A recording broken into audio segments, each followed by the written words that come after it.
So, you're wondering what the difference is between the WSP Swarm and the WSP-9, or you're just bored on YouTube and looking for something to watch. Well, you're in the right place. I may not be the funniest creature around this rock we call home, but I know how to make the best videos on useless information for a game we all simultaneously love and hate. So stick around to see how these guns compare because honestly, this isn't a very fair matchup.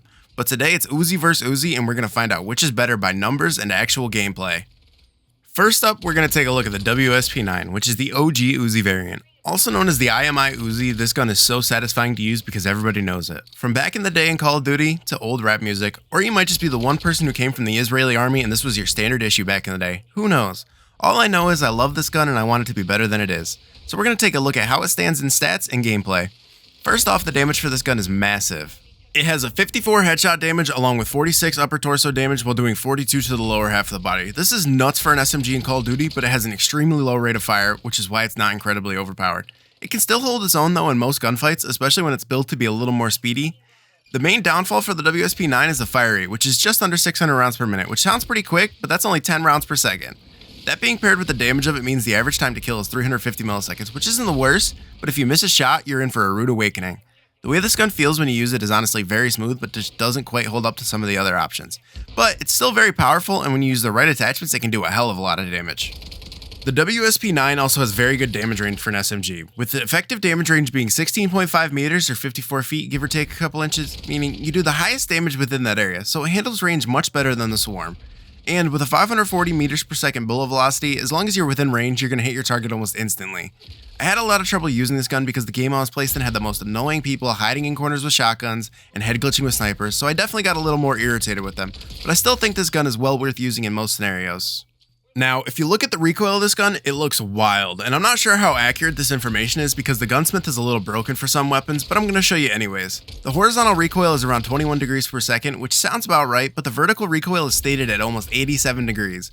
I don't know about you, but that sounds like a bunch of baloney. It definitely doesn't feel that bad, but it could be accurate, and with the low rate of fire, it's still pretty easy to keep sights on target. The mobility and handling this gun is pretty good as well, other than a significantly slower crouch movement speed than most guns I've seen, and that's under 2 meters per second.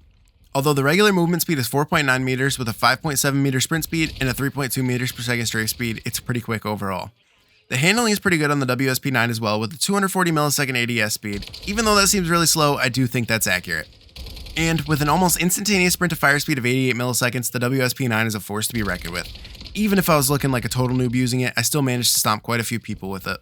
Now we're going to talk about everybody's favorite, the WSP Swarm. This SMG is one of the meta guns in Modern Warfare 3, so many people use it and it's a beast. Although I'm not the biggest fan of SMGs, I do love the Swarm. It was one of the first guns I got to max level and it has an insane time to kill in the close range with a fire rate of almost 1100 rounds per minute or just over 18 rounds per second.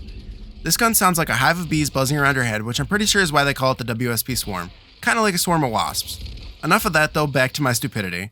This gun is a 5-shot kill anywhere above the waist within the effective range, so that means the average time to kill is 305 milliseconds, which I'm pretty sure is the fastest in the game. This is made possible by the ridiculously low effective damage range of only 4.6 meters or 15 feet. That means you have to be face to face with the bad guys, but you can outgun almost anyone if it's just about pure speed. Unless you had the issue I had where countless people were sitting in corners with knives and shotguns. In that case, say a prayer because you won't even see them by the time you die. The bullet velocity for the WSP Swarm is 450 meters per second, which is a little slow, but within the suggested range for this gun, that number really doesn't matter. The accuracy stat for the Swarm is also very good, with the minimum hip-fire spread being just 2 degrees and a max of 6.2. And with the right attachments, that number can be even lower. The recoil control, however, is quite wild. With the insane fire rate of this gun, you could imagine that it's going to be very hard to control, and that's definitely true. Although the recoil stats for the WSP Swarm and WSP-9 are almost identical, I do believe there's some error in the 9 stats, and I think the stats for the WSP Swarm are accurate. Having a 22 degree per second horizontal recoil and an 84 degree vertical recoil, those numbers sound much more reasonable for this gun. Of course, with this gun being a much quicker variant of the Uzi, the mobility and handling is bound to be quicker as well.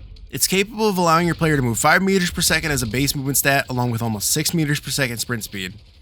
It also has a 7.3 meters per second tactical sprint speed, which is the highest I've seen on a primary weapon so far. The strafe speed is definitely worth noting, being 3.4 meters per second, so you're able to walk very quickly while simultaneously aiming down sights. Except with this gun and the preferred range in which it works best, aiming isn't all that important because of how well the hipfire works. The handling is also way quicker on the WSP Swarm. With a 65 millisecond advantage in ADS speed, it definitely feels much quicker to use this variant. The sprint to fire speed on both weapons is identical, however, and strangely enough, the standard reload time is faster on the Swarm, but the empty reload quickness is just a little slower. I have no idea why it makes a difference, but I'm not a game developer, so hell if I know. At the end of the day, both of these guns shine in their own way, and it's hard to compare apples to oranges. Obviously, the WSP Swarm is the clear winner in this mashup, and I'm sure many people would be salty if I chose differently. That's not my reasoning, just a simple fact. Although if I had to choose which gun I'd prefer, I love the original Uzi just because of how it looks. The reason for the WSP Swarm being the meta SMG is very simple. With the time to kill as small as its own and the quick handling of it, it's earned the title of the Swarm and the crown. Tune in next week to see what guns I put to the test, and don't forget to hit that subscribe button. And until next time, peace out.